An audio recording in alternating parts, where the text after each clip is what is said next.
4 दिन मंदिर चले गए, 8 दिन मंदिर चले गए, 15 दिन मंदिर चले गए, 1 महीना चले गए और तुमने सोचा भगवान हमारा काम कर ही नहीं दिया तो हम शंकर जी को छोड़ते हैं, दूसरी जगह चले जाते हैं। पर एक बात याद रखना अपने जीवन में, पड़ोसन कभी अपनी जायदाद का हिस्सा तुमको नहीं दे सकते। तुम कितनी भी चाय पिला लेना, तुम कितना भी धोख लगा लो, चाय पिला लो, प्रणाम कर लो, चाहे पड़ोसन को चाहे कितना भी पूछ लो, चाहे कितना भी खिला पिला लेना, पड़ोसन अपनी जायदाद का हिस्सा जिंदगी में तुम्हें कभी नहीं दे सकती, कभी नहीं देगी। जायदाद का हिस्सा पड़ोसन कभी नहीं देगी।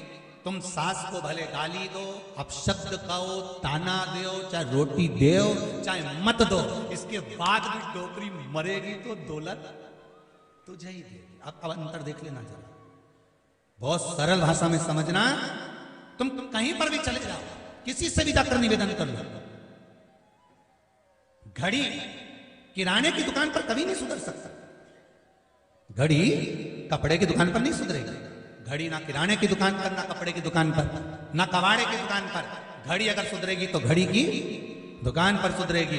और घड़ी की दुकान पर जाकर कहोगे कि ये घड़ी सुधार दो, पहले तो वो सेल बदलेगा, नहीं चलेगी तो कहता 7 दिन पटक दो, 7 दिन के बाद मैं इसको सुधार दूंगा। समय उसने भी मांगा कि 7 दिन पटक कर रखना, मैं सुधार दूंगा। और 7 दिन की शिव महापुराण की कथा है, 7 दिन अपनी घड़ी नहीं सुधर रही तो परमात्मा के चरणों में जाकर बैठ जाओ, 7 दिन में सुधारेगा, ये उसकी जवाबदारी। अकाल मृत्यु हो मरे जो काम करे चंडाल का, काल उसका क्या बिगाड़े जो भक्त हो महाकाल का। आप शिव की आराधना कर रहे हो, जिसने घड़ी बनाई, पल बनाया, नक्षत्र बनाया, समय बनाया, हर पल घड़ी नक्षत्र, ऐसी कोई समय घड़ी नहीं जो शिव ने ना बनाई, सब शंकर का। आप भटकते हो, 1 महीना कर लिया, 1-2 बार कर लिया, नहीं हुआ, दूसरे मार्ग पर चले गए, दूसरे मार्ग से तीसरे मार्ग पर चले गए। तुम जाओ कितनी भी जगह जाओ, पर आखिरी में तो देगी तो सास ही देगी।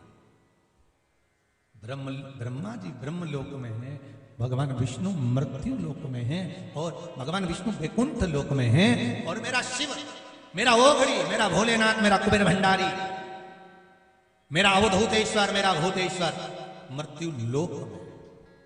जो पास में होगा वही सबसे पहले दौड़कर आएगा। एक बहू पूना में रहती है, एक तुम्हारे साथ रहती है, तुम्हारी तबीयत खराब हुई, आई वो,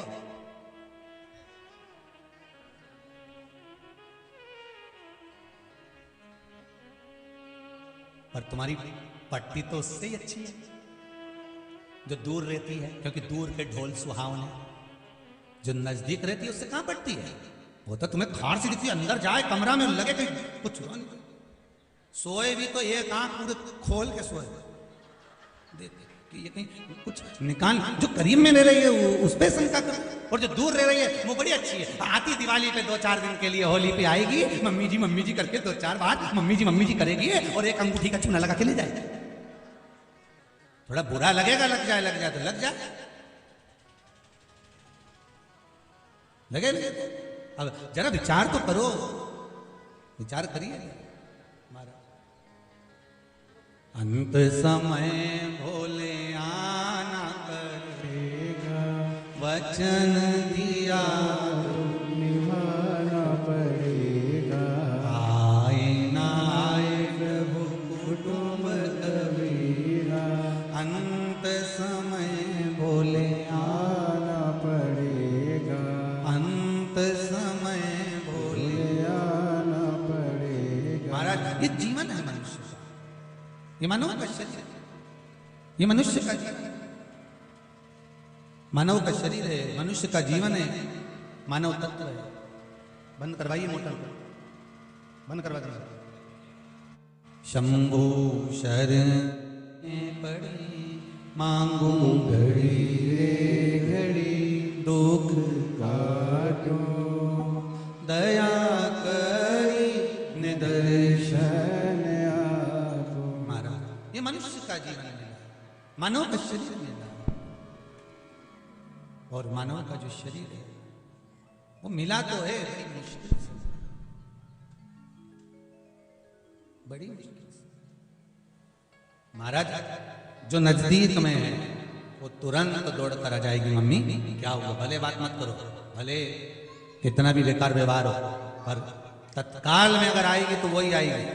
दूर वाले तो फोन लगाएंगे, क्या हो गया, कब, कैसे, क्यों, हॉस्पिटल नहीं ले गए क्या, ले जाना था, तो तू आ जाती।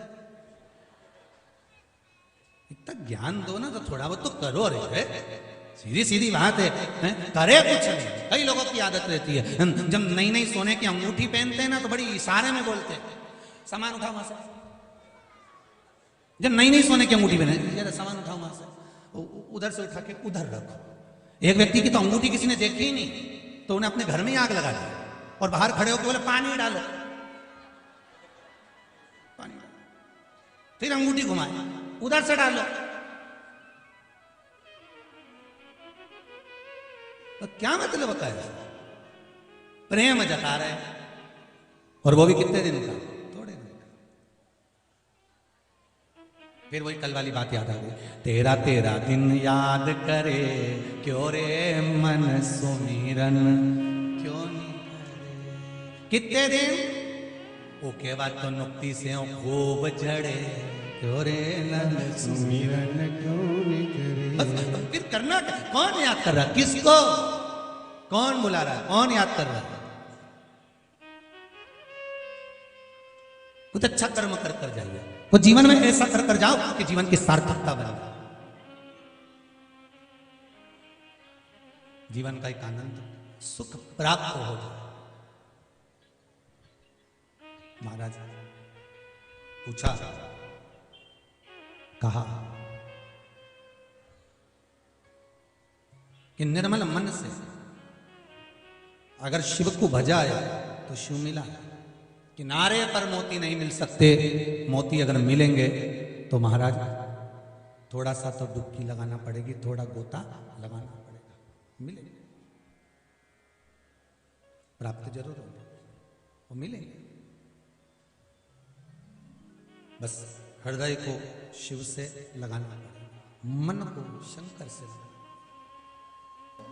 तूने ऐसा डमरू बजाया, तूने ऐसा डमरू बजाया, मेरा मन हर लिया, ओ भोलेनाथ, मेरे ओ भोलेनाथ, मेरे ओ भोलेनाथ, मेरे ओ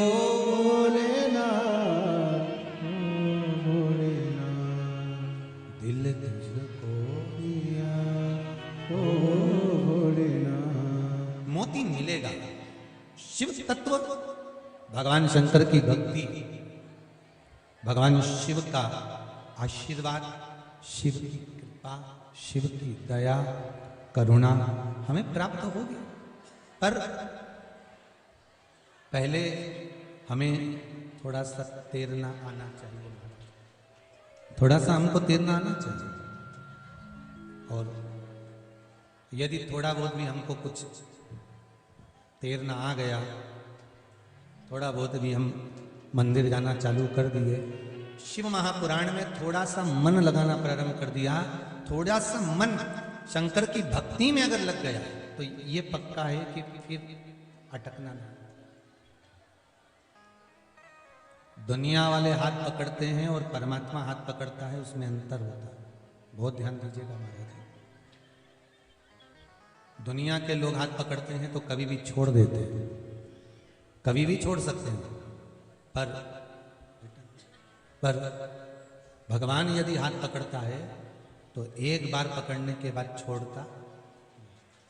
बहुत ध्यान रखिए, मेरा शंभु, मेरा शंकर, मेरा ओघड़दानी, मेरा त्रिकालदर्शी, मेरा ये नहीं चल रहा है क्या से? मेरा त्रिकालदर्शी, मेरा कैलाशी, मेरा अविनाशी, मेरा शिव जब हाथ पकड़ता है ना तो फिर छोड़ता नहीं, फिर नहीं छोड़ेगा। एक तेरे ही भरोसे हवा बिच उड़ती जावांगी। बस बाबा, हवा बिच उड़ती जावांगी, बाबा डोर हत्तो छठी नामे कटती ओ भोले मैं तेरी पतंग हवा बिच उड़ती जावांगी बाबा डोर हथो छड़ी ना में कटती जावांगी। इतनी कृपा करना मेरे शंभू, तेरे भरोसे पर जी। अगर तेरा सहारा नहीं होता, जितने लोग शिव महापुराण की कथा सुन रहे हैं, चाहे आस्था टीवी पर सुने, चाहे फेसबुक यूट्यूब पर सुन रहे हैं, और जितने लोग इस पंडाल में बैठकर सुन रहे हैं, दिल से कहना, पूरी कोरोना महामारी में जब जब संकट ने घेरा, पास पड़ोस तक भी लोग बीमार हो गए, जाने की तैयारी हो गई, पर आपको अगर बचाकर रखा तो मेरा श्री शिवाय नमस्तुभ्यं हम बचा, शंकर बचाया।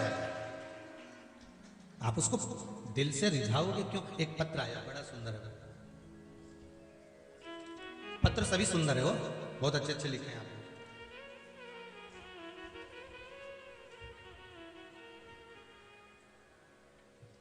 मैं सीमा अग्रवाल, आजमगढ़ यूपी से आई है। कहाँ बैठी हैं सीमा जी अग्रवाल? आजमगढ़ यूपी। आप ही हैं? जरा माइक दीजिए।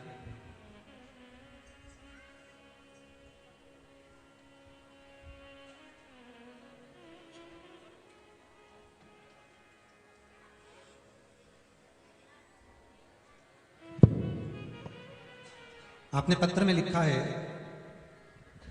सीमा दीदी अग्रवाल, आप पत्र में लिख रही हैं कि गुरुदेव, मैं पिछले वर्ष रुद्राक्ष महोत्सव में टीवी पर कथा सुनकर यहां पहुंची थी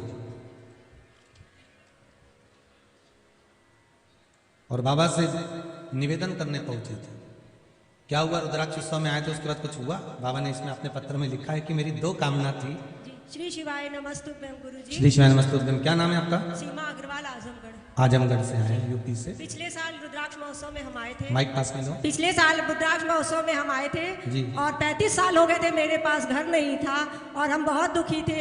यहाँ बाबा से विनती किया, प्रार्थना किया और जाकर पशुपति व्रत किया और आपने जो जो उपाय बताया सब किया। गुरुजी 3 महीने के अंदर घर बनना प्रारंभ हो गया और बेटे की शादी तय हो गई और नवंबर में गृह प्रवेश भी हो गया और बहू भी घर आ गई। बधाई हो, 2 काम एक साथ हो गए। और क्या चाहिए? बधाई बधाई। नमस्तुभ्यं। श्री शिवाय नमस्तुभ्यं। बधाई हो आपको बहुत बहुत। बैठिए बैठिए विराजिए।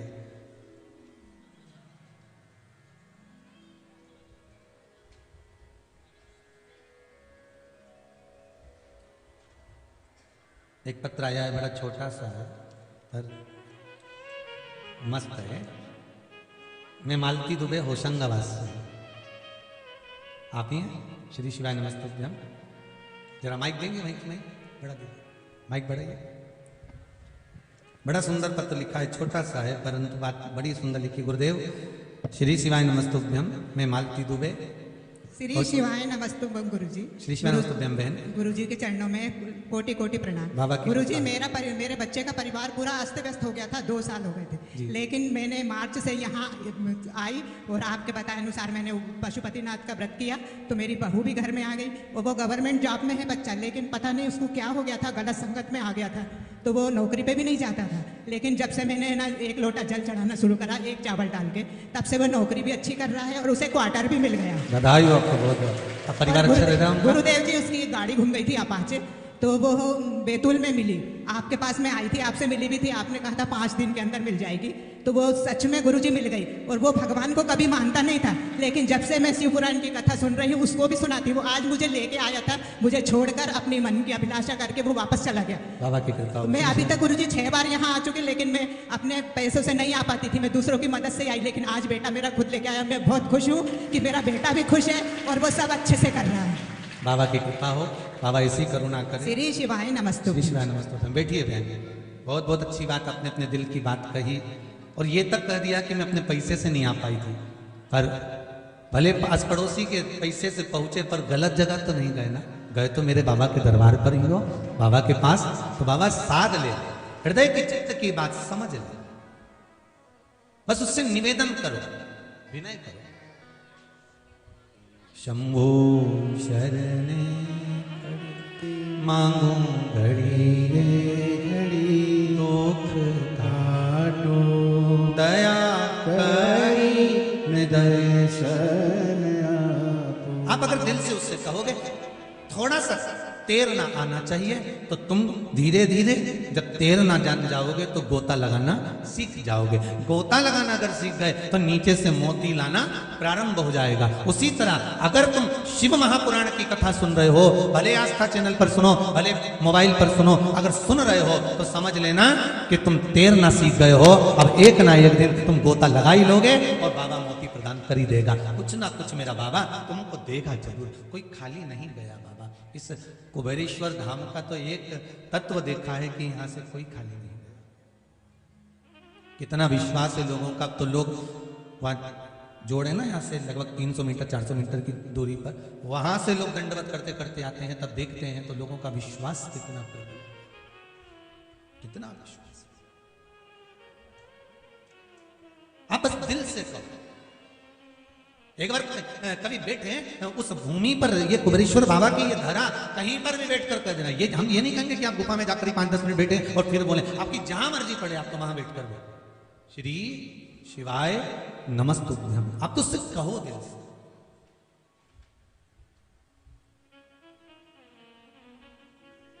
थोड़ा सा तैरना जान गए, हम शंकर को जाने।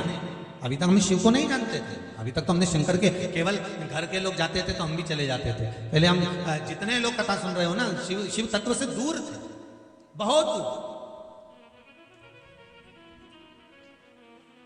पर अब उसके करीब पहुंचने का हमको मौका मिला है, उसके नजदीक जाने का हमको मौका मिला है, हम उसके पास पहुंच रहे। तेरे दरबार की बाबा निराली शान देखी है, तुझे देते नहीं देखा पर झोली भरी देखी। वो भले इस भूमि पर कोई मूर्ति के रूप में विराजमान नहीं है, धरा पर मंदिर अभी तो बन रहा। आप जैसे दानदाता लोग जो दे रहे हैं, बनवा रहे हैं, ये बन रहा, अभी तो वो बनवा रहा है। यहां तो केवल कंकर शंकर। जैसे वो अग्रवाल दीदी ने कहा, आजमगढ़ से आई हैं, आई थी पिछले रुद्राक्ष में, अनायास पहुंच गई होगी, बस केवल कथा सुनी होगी टीवी पर और पहुंच गई होगी। आपका भी मन कर रहा होगा, अनायास पहुंच गए, बस विनय करना जाना है, पहुंच जाना।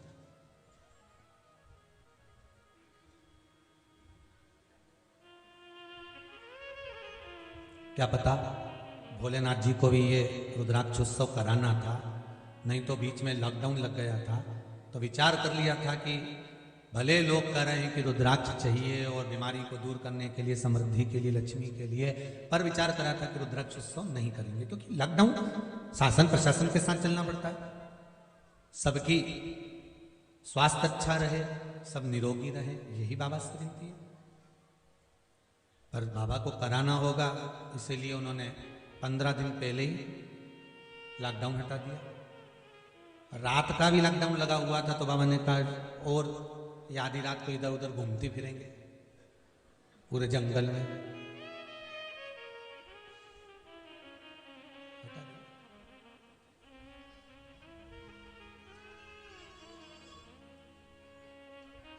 शिव कृपा। और फिर निमंत्रण है आप लोगों को 28 फरवरी से 6 मार्च तक रुद्राक्ष महोत्सव का आनंद लीजिए, अपने जीवन को सार्थक बनाइए। आस्था चैनल के माध्यम से दोपहर में 1 बजे से 4 बजे तक शिव महापुराण की कथा आस्था चैनल पर, फेसबुक यूट्यूब पर भी आएगी। जो नहीं आ सकते हैं वो वहां से कथा का लाभ लीजिए, पर सुनो शिवरात्रि पर कथा। रुद्राक्ष ले आपको प्राप्त हो। किसी माता जी ने एक मैसेज करा है कि हम बहन बेटी को नहीं दें वो चलेगा, किसी को नहीं दें चलेगा, पर हम एक ही घर में 3-4 देवरानी जेठानी रहती हैं, एक ही रसोई घर हमारा, हम एक आधा जाएं और लेके चले जाएं तो कैसा रहेगा? तो हमने कहा ले लो, उसमें क्या दिक्कत है।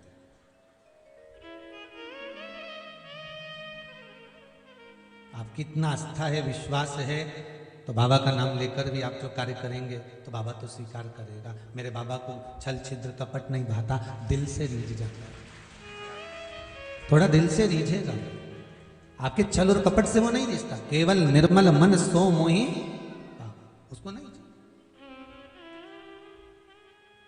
और एक निवेदन आप सबसे,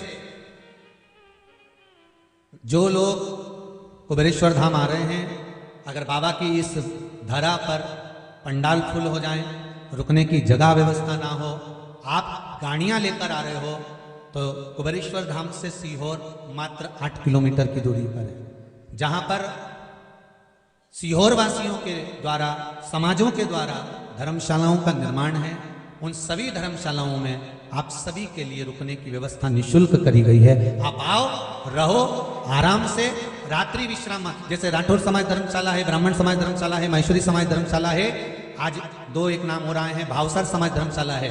इछावर साइड से अगर कोई आ रहे हैं तो राठी धर्मशाला है, जहां पर रुकने की व्यवस्था करी गई है। सीहोर में रेलवे स्टेशन के पास में यशराज मैरिज गार्डन है, जो 7 दिन के लिए पूरा गार्डन निःशुल्क व्यवस्था दी जाएगी। महाराज सीहोर में भावसर धर्मशाला कस्बे में निर्मित है, जहां पर पूर्ण व्यवस्था है। हनुमान फाटक पर हनुमान जी की धर्मशाला है, जो पूर्ण तरह से निःशुल्क है। आप तो धर्मशालाओं के नाम इस कथा के माध्यम से लिख लो, जो सीहोर आए वो इन धर्मशालाओं में जाए, रात्रि में आराम से विश्राम करे, सवेरे बाबा की इस सुंदर अभिषेक में, अनुष्ठान में पधारे, कथा सुनने पधारे।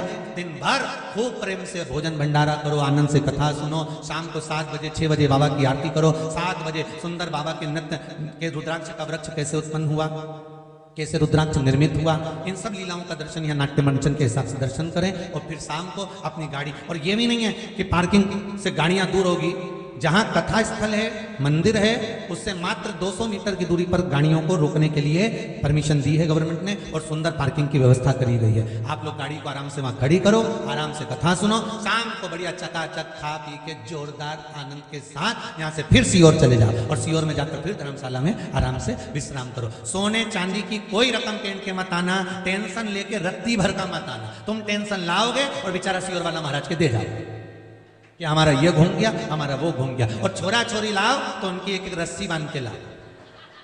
निवेदन है, और बड़े प्रेम से आओ, सारी चिंताओं से मुक्त होकर आओ, और बाबा से कहने के लिए आओ जो चाहिए। 7 दिन की कथा सुनने के लिए आ रही हूं रुद्राक्ष उत्सव में बाबा। 7 दिन की कथा सुनने के बाद जब जाऊं और जब वापिस आऊं, तो जैसे ये खड़ी हो के बोले, नहीं ऐसी मारा भी नंबर लगी जाए ना मोबाइल, जैसे बोलूं माइक पे तो आनंद आए। बाबा बस इतनी कृपा कर देना कि जैसे सबकी झोली भरे, ऐसी खुशियों से मेरी भी भर देना, बाबा से कहकर जाओ। फिर कथा सुनूं, और सुनने का नियम है 3 महीने में वापिस आओ, ऐसी कृपा। तो जितना सोना चांदी की रकम है सब घरे धरिए, टेंशन लेकर नहीं आना, ज्यादा पैसा धेला भी लेके नहीं आना, इतना मत लाना कि माथा पच्ची हो जाए। तुम तो तुम्हारा खर्चा निकल जाए नहीं, और ये खर्चा की जरूरत क्या नहीं है ना, बड़ी चाय आराम से भोजन भंडारा चलेगा, चाय ने भोजन ने सुबह 10 बजे से चालू ने शाम के 7 बजे तक जितनी बार निपटा लीजिए। पर इतना भी मत खा लीजिए कि चिकित्सालय बनाया वो भी पड़ी रहे। नहीं तो देखिए महाराज जी ने चिकित्सालय डॉक्टर बिठाए ने, सिस्टर बिठाई ने, नर्स बिठाई ने, सब जोरदार ने, पुलिस कंट्रोल रूम बनाया ने, प्रतीक्षालय बनाया ने, गुमशुदा तलाश केंद्र भी बनाया। तो ऐसा मत कर दिया कि छोरा छोरी की वहीं छोड़ दीजिए। तुम तो खूब आनंद से बस बाबा का भजन करो, रुद्राक्ष उत्सव का आनंद लो। एक रुद्राक्ष अपने जीवन में धारण करो, और रुद्राक्ष को ये समझ कर लेकर जाना कि मेरा शंभु कुबेर का खजाना कुबेर भंडारी मेरे साथ जा रहा है, और वो लेकर। कल आपको कहा था रुद्राक्ष का कमल पुष्प,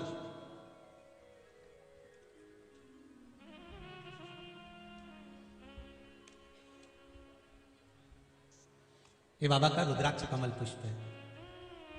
हजारों वृक्ष में से कोई एक वृक्ष ऐसा होता है जिस वृक्ष में हजारों साल में एक बार कमल रुद्राक्ष उत्पन्न होता है, जो प्राप्त होता है। ये बाबा की कृपा से मैं चाहूंगा आस्था चैनल पर भी इस कमल रुद्राक्ष का दर्शन अवश्य करें। कमल रुद्राक्ष जो कि पंखड़ियां उसकी खुली हुई होती है, जितना बाहर रुद्राक्ष होता है उतना अंदर ही रुद्राक्ष रहता है, ऐसा कमल रुद्राक्ष का वर्णन बाबा कर। 2 रुद्राक्ष यहां पर हैं जिनका दर्शन अपन कर रहे हैं। एक कमल रुद्राक्ष जो जीव के लिए संपदा, सुख, वैभव प्रदान करने वाला होता है। दूसरा है शालिग्राम रुद्राक्ष।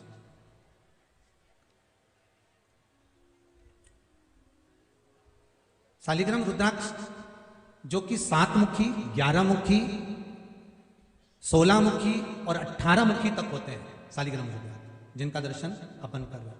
बाबा देव अधिदेव महादेव शिव शंकर का नेत्र अश्रु से जो रुद्राक्ष उत्पन्न होते हैं वो शिव तत्व को सुख प्रदान करने वाले होते हैं, ओगरदानी का सुख प्रदान करने वाले।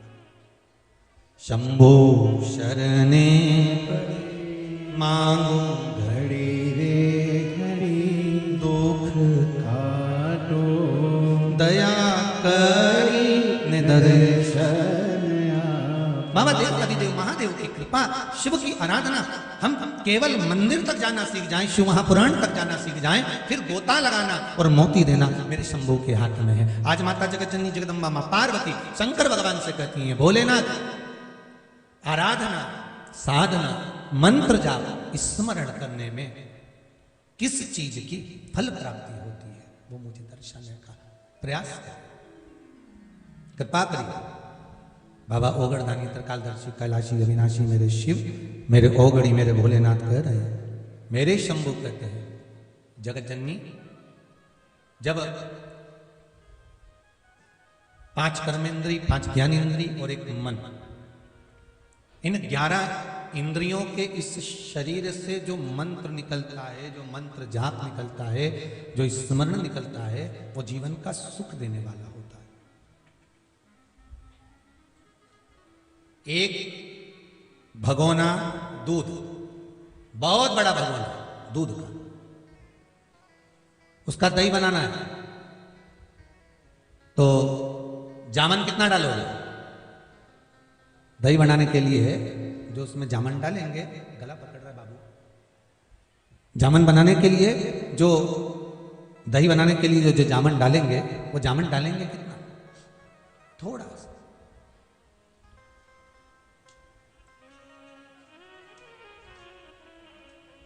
बड़ा सारा भगोना बड़ा भरा हुआ दूध का है, बहुत भरा, और उसमें थोड़ा सा जामन डाला, और जामन डाला तो वो दही बन गया। तुम्हारे जीवन में तुम सब कुछ करो, मनुष्य की देह मिली है, उन्नति की ओर बढ़ना भी है, कार्य भी करना है, तरक्की भी करना है, नाम रोशन भी करना है, सारे कार्य भी आपको करना है। पर शिव महापुराण की कथा कर रही है, जैसे बड़े सारे भगोने में थोड़ा सा जामन डाल दो तो दही बन जाता है, उसी तरह संपूर्ण मानव के जीवन में थोड़ी सी 7 दिन की शिव महापुराण की कथा या शिव तत्व डाल दो तो जीवन संवर जाता है। थोड़ी सी शिव कथा, ज्यादा नहीं है, थोड़ी सी। हमें ज्यादा भटकना भी नहीं है, हम तो थोड़ा सा आधी में उन बहुत उतना, अगर थोड़ा सा भजन हम कर लेते हैं, थोड़ा सा हम स्मरण कर लेते हैं, थोड़ा सा हम कीर्तन कर लेते हैं, थोड़ा सा हम नाम जाप कर लेते हैं, थोड़ा सा मंत्र जाप कर लेते हैं, 24 घंटे आप माला पकड़ कर बैठो या 24 घंटे माला लेकर बैठो या 24 घंटे आप भगवान की भक्ति में डूबो, ये बसता नहीं किसी के लिए। थोड़ा सा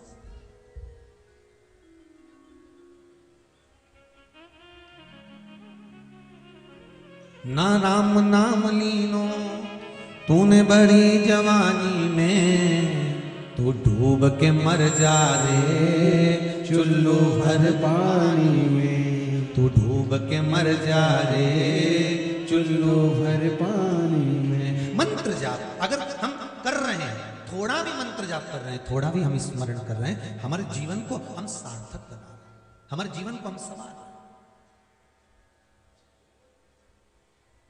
पर मंत्र जाप करने में एक चीज का स्मरण जरूर करिए, सुबह के समय पर यदि माला लेकर बैठे हो तो नाभि के पास देखो कौन से कमरे की लाइट किस खटके से जलेगी, ये ध्यान होना चाहिए। मंत्र का फल, माला का फल किस जगह से कितना प्राप्त होने वाला है उसका स्मरण करिएगा। सुबह के समय पर, ब्रह्म मुहूर्त में, प्रातः के समय पर यदि आप मंत्र माला जपने बैठे हो, माला लेकर बैठे हो, तो आपका हाथ कहां होना चाहिए? नाभि के पास। जब मध्याह्न का समय हो जाए, दोपहर का समय हो जाए, तब आपका हाथ माला जपने का जो हस्त है फिर वो अपने हृदय के पास है। और मंत्रमाला जपने का फिर हस्तकमल, शाम का जब समय हो जाए तब हाथ नासिका के पास आ जाए। नासिका के पास। खटकों का ध्यान रखना, कौन से खटके से कौन सा पंखा चालू होता है, कौन से खटके से कौन सी लाइट चालू होती है, और किस जगह पर हाथ रखकर माला जपने से क्या फल प्राप्त होता है, उसका भी स्मरण हमें करना चाहिए।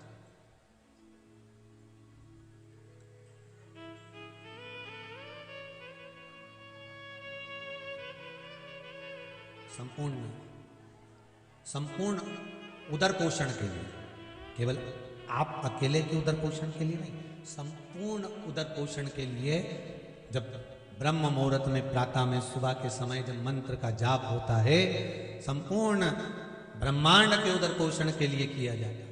हृदय के पास में मध्याह्न में जब मंत्र जाप होता है तो ये भाव रखकर करा जाता है कि सबके हृदय में आपका निवास हो जाए। जिस मंत्र को मैं जप रही हूँ, जिस मंत्र का मैं स्मरण कर रहा हूँ, जिस मंत्र को मैं जप रही हूँ, उसका भाव प्रत्येक जीव के हृदय में पहुंच जाए, प्रत्येक जीव के हृदय।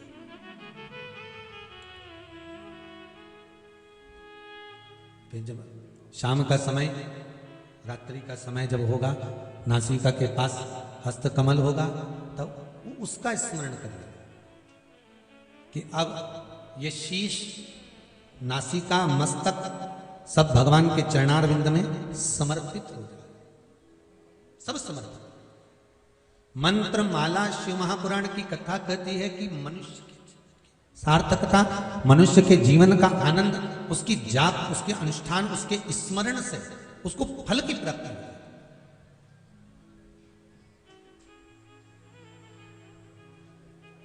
महाराज पार्वती जी ने सुना, आगे वर्णन आया, भगवान शिव को क्रोध आया और उनके नेत्र अश्रु गिरा। जिस नेत्र अश्रु से एक बालक ने जन्म लिया जिसका नाम अंधकासुर पड़ा। अंधकासुर जिसको माता पार्वती ने अपनी गोदी में लिया है। महाराज जी, पार्वती जी ने अपनी गोदी में लिया है और पार्वती मैया ने जब गोदी में लिया अपने पुत्र का भाव दिया। पर बाबा देवाधिदेव महादेव कह रहे हैं पार्वती ये आपका पुत्र नहीं है,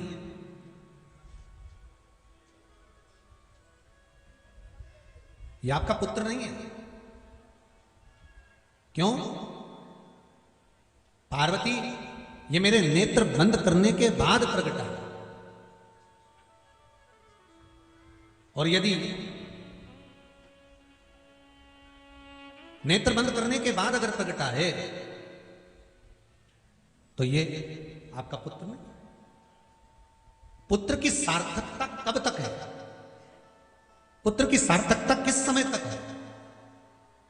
माता पिता जिंदा हैं और अगर पुत्र उनको आदर दे, सम्मान दे, सत्कार दे, माता पिता के अनुकूल चले तो पुत्र की सार्थकता। और मालूम पड़े मरने के बाद में महाराज माता पिता जब चले गए, माता पिता जब वैकुंठ वास हो गया, उसके बाद में फिर बाद में जो है पुत्र सैया दान कर रहा है, कहीं ब्राह्मण भोज करा रहा है, कहीं भूखे को भोजन करा रहा है और सोच रहा है कि मैं अपने माता पिता के निमित्त कर रहा हूँ। तो माता पिता के मन में तो ये आ जाता है कि बताओ, मेरे को लग रहा है ये उड़ गए हैं, ऐसा लग रहा है। तो जब वो आवाज आई थी ना उसकी, तो माता पिता के जाने के बाद अगर आप कुछ दे रहे हो या माता पिता के जाने के बाद आप उन्हें कुछ प्रदान कर रहे हो तो वो श्रेष्ठता नहीं है। जब माता पिता जीवित हैं, माता पिता का जीवन है और माता पिता के जीवित भावों में हम माता पिता को अगर कुछ उनके कहने पर कर रहे हैं तो बेटे के जीवन की सार्थकता, तो बेटे के जीवन की सार्थकता, वरना बेटे के जीवन की कोई सार्थकता नहीं। वो कहते हैं ना, जीते जी दंगम दंगा, मरे पीछे पहुंचा दी गंगा। जिंदा थे तब तो पूछा नहीं और मरने के बाद में उनको लोटा में भर के ले गए। और ट्रेन में नाटक भी इतने सारे कर गए, रेल के अंदर सीट पे धर दिया और कहीं का उस सीट पे चढ़ गया तो चिल्ला कर हमारी अम्मा बैठी है। अब अब वहाँ सीट पे केवल अकेला लोटा रखा था, तो वो बैठने वाला बैठ गया। तो ने कहा कहाँ है तुम्हारी अम्मा? तो कि दिख नहीं रहा लोटा में। कहाँ ले जा रहे? तो कि गंगा जी ले जा रहे। रोटी खाए तो थाली रखे, फिर चाय पिए तो चाय रखे, टिकट भी करवाया, चाय भी पिलाई, रोटी भी खिलाई, और बड़े पूछते पूछते गया अम्मा चलो अम्मा चलो। अम्मा को ऑटो में भी ले गया, गाड़ी में भी ले गया, बिठा कर भी ले गया, ट्रेन की बर्थ पर भी खाना भी खिलाया, चाय भी पिलाया, सब कुछ करते करते करते करते लेकर गया। जितने प्रेम से तू अम्मा को मरने के बाद ले गया था, उतने प्रेम से अगर तू जिंदा जी ले जाता तो अम्मा का कितना आशीर्वाद मिल जाता। जरा विचार तो कर, मरने के बाद भी तो तू लेकर गया।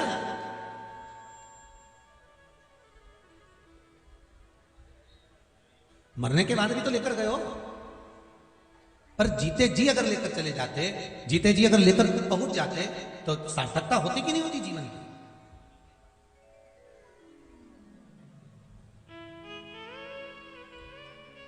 कथा कह रही है, ये अंधकासुर जो जन्मा है ना, मेरे नेत्र बंद करने के बाद जन्मा, और मेरे नेत्र बंद करने के बाद जन्मा, इसलिए इसकी श्रेष्ठता नहीं है। पार्वती इसको ले जाकर समुद्र में फेंक दो। पार्वती जी कहती मैं समुद्र में नहीं फेंकूंगी क्योंकि मेरा पुत्र है, आपके द्वारा प्रकट हुआ है।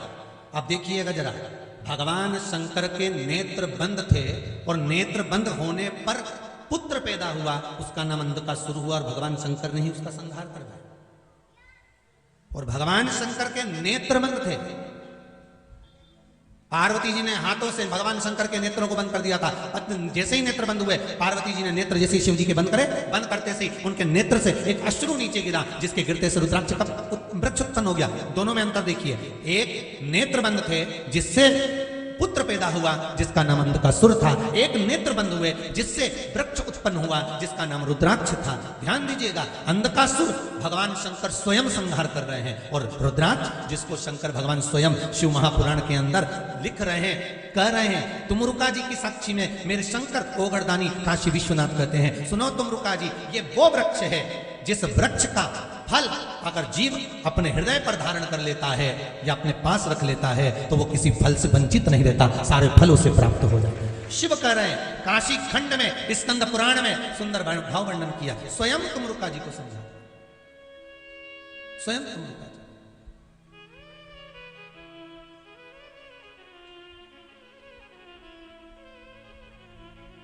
स्वयं समझा, स्वयं कह रहे हैं।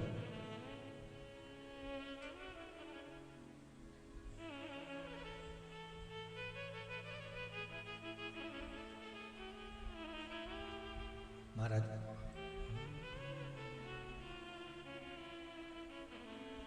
समझाना बड़ा मुश्किल है, आखिर वो दर्दे दिल है, सच्चा दरबार लगा है, ये भोले की महफिल है, सच्चा दरबार लगा है, ये भोले की महफिल है। नीनू को डमरू वाले का हो, नीनू को डमरू वाले का दीदार चाहिए, वो काशी